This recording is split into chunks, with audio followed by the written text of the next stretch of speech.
Hello दोस्तों, आप लोगों का स्वागत है पी के स्टडी 2.0 में। आज हम लोग बात करेंगे समास के बारे में। आज हम लोग जानेंगे कि समास क्या है और समास कितने प्रकार के होते हैं, और ये भी जानेंगे कि समास में हम लोग किस शब्द को कैसे पहचाने कि कौन सा समास है। तो समास को पहचानने का ट्रिक भी जानेंगे और समास क्या है ये भी जानेंगे, समास का प्रकार को भी जानेंगे। तो चलिए हम लोग वीडियो को शुरू करते हैं। टॉपिक है समास क्या है। समास क्या है, देखिए, समास का अर्थ संक्षेप अथवा सम्मिलित है, सम्मिलन है। देखिए, समास का अर्थ जो है सम्मिलित रूप है। कहने का मतलब मिला जुला हुआ रूप को, यानी कि एक शब्द दूसरे शब्द से मिला जुला हुआ हो, उस रूप को क्या कहते हैं? समास कहते हैं। यानी कि सम्मिलित रूप को समास कहते हैं। चलिए, समास का प्रकार हम लोग जानते हैं कि समास कितने प्रकार के होते हैं। देखिए, समास 6 प्रकार के होते हैं। कौन कौन? पहला है अवयवी भाव समास, दूसरा है तत्पुरुष समास, और तीसरा है द्विगु समास, द्वंद्व समास और कर्मधारय समास, और छठा है बहुव्रीहि समास। चलिए, समास कितने प्रकार के होते हैं? तो समास 6 प्रकार के होते हैं। कौन कौन? अवयवी भाव समास, तत्पुरुष समास, द्विगु समास, द्वंद्व समास, कर्मधारय समास, बहुव्रीहि समास। चलिए अब देखते हैं आगे। देखिए, एक ट्रिक है। समास को हम लोग कैसे पहचाने कि कौन सा शब्द किस समास में आएगा, कैसे पहचाने हम लोग, तो उसके लिए देखिए आप लोग याद रखिएगा। तो पहला नंबर है अवयवी भाव समास। तो देखिए, पहला क्या है? अवयवी भाव समास। जिन शब्दों के शुरू में, कब? शुरू में बे लगा हो, प्रति, भर, यथा या 2 समान शब्द हो, तो वह अवयवी भाव समास कहलाएंगे। कैसे? देखिए, जैसे क्या कर रहा है, जिस शब्दों के शुरू में बे, प्रति, भर, यथा या 2 समान शब्द आ जाए तो वह अवयवी भाव समास कहलाएंगे। कैसे? जैसे बे, देखिए, जैसे क्या हो जाएगा, किस शब्द के शुरू में बे लगा रहेगा? बेकार, अवयवी भाव समास हो जाएगा। बेमान क्या हो जाएगा? अवयवी भाव समास में आ जाएगा।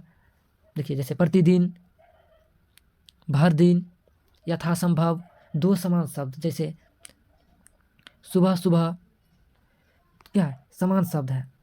नीचे नीचे, ये क्या है? समान शब्द। ऊपर ऊपर, समान शब्द।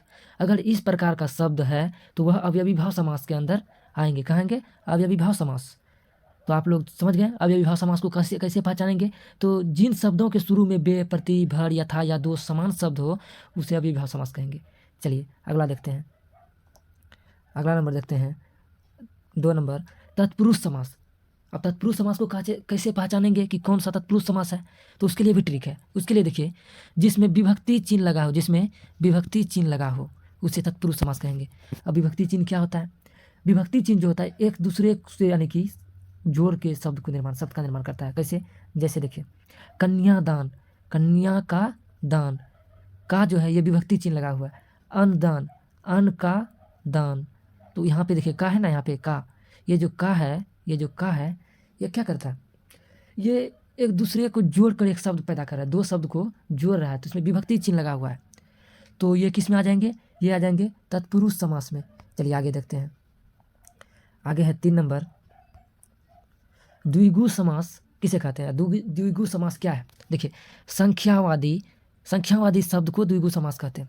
संख्यावादी, जिसमें किसी संख्या का बोध हो, वह किस में आएगा? वह द्विगु समास में आएगा। जैसे चौराहा, 4 राहों का समारोह, पंचवटी, 5, क्या है इसमें? पंच, 5, त्रिदेव, 3, पंचम, 5। इसमें क्या हो रहा है? इसमें संख्या का बोध हो रहा है, तो यह किस में आ जाएगा? यह आ जाएगा द्विगु समास में।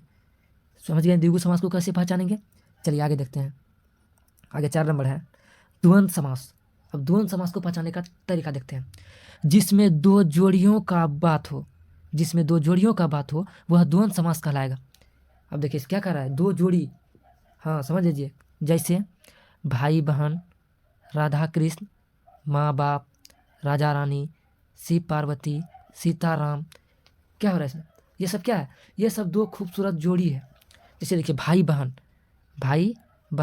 क्या है? भाई बहन जोड़ी है। माता पिता, राजा कृष्ण, तो जिसमें 2 जोड़ियों का बात हो वह किस में आएगा? वह आएगा द्वंद्व समास में, आएगा। चलिए आगे देखते हैं। आगे है 5 नंबर में है कर्मधारय समास, जिसमें किसी का विशेषता या उपमा दे रहा हो, जिसमें किसी का विशेषता बतला रहा हो या उपमा दे रहा हो, वह किस में आएगा? वह आएगा कर्मधारय समास में। देखिए जैसे नवयुवक, कमल नयन, काली गाय। अब देखिए नवयुवक क्या कर रहा है? युवक नया है, ये क्या बता रहा है? तो नया बता रहा है, नया न्यू। तो क्या कर रहा है? उसका उपमा दे रहा है कमल नयन, कमल नयन। अब नयन कैसा है? कमल की तरह। क्या कर रहा है? उपमा दे रहा है। काली गाय, गाय काली है, इसमें क्या कर रहा है? उपमा दे रहा है। यह किस में आ जाएगा? यह आ जाएगा कर्मधारय समास में। चलिए 6 नंबर देखते हैं बहुब्रीहि समास। देखिए ये बहुब्रीहि समास जो है, बहुब्रीहि समास ये स्पेशल है, ये खास है, जिसके तरह कोई नहीं है, वह किस में आ जाएगा? वह बहुब्रीहि समास में आ जाएगा। जैसे देखते हैं लंबोदर, लंबा हो जिसका उदर। किसको कहा जाता है लंबोदर? गणेश जी को। इसके तरह दूसरा कोई है? नहीं है, खास है ये। दशानंद, दशानंद, 10 हो जिसका आनंद। किसका 10 सिर था? किसका 10 सिर था? रावण का, रावण का 10 सिर था। अब देखिए वीणा पानी, वीणा हो जिसका हाथ में। पीताम्बर, गजानंद, ये सब क्या है? ये सब खास है। तो जो खास हो, जिसके तरह कोई ना हो, वह किस में आ जाएगा? बहुब्रीहि समास में आ जाएगा। ठीक है।